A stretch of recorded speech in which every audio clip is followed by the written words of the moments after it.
Yeah, so becoming an artist was completely accidental.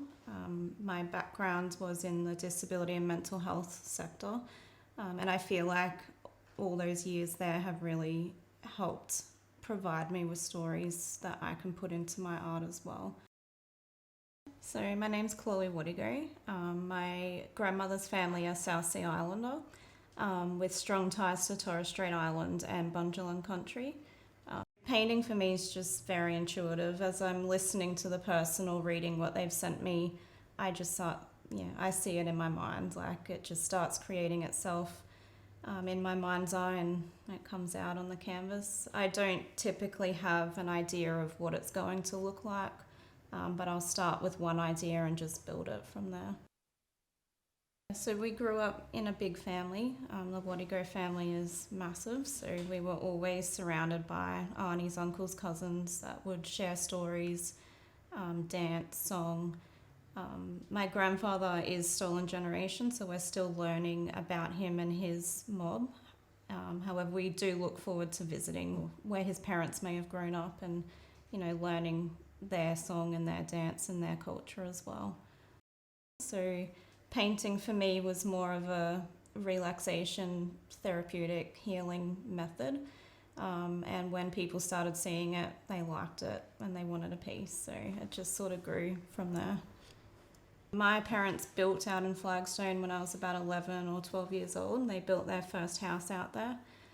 So I lived there till I was about 19. But then my partner and I built our first home in 2017 in Flagstone as well.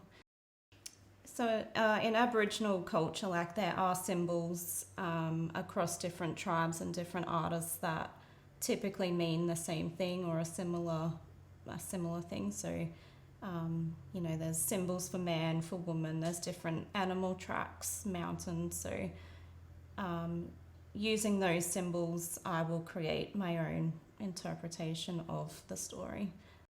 Yeah, so when someone reaches out to me, I like to make a time to meet with them, preferably in person, and sit down and have a yarn about what they'd like the painting to represent.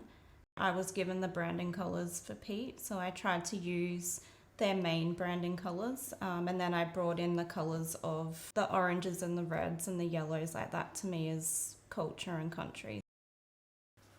So I started this piece with Peet's purpose, which is represented in these symbols here. So place, purpose and people. And this larger piece down here represents Peet's vision, so defining future places of belonging. The mountains here represent individual journeys that, they all sort of lead into this centerpiece. So it's individual journeys and knowledge and culture coming together as one. I was lucky to be provided with, a lot of background story of who Peet is and what they stand for, but also how they want to move in future as well to ensure they're respecting traditional owners and Aboriginal and Torres Strait Islander culture.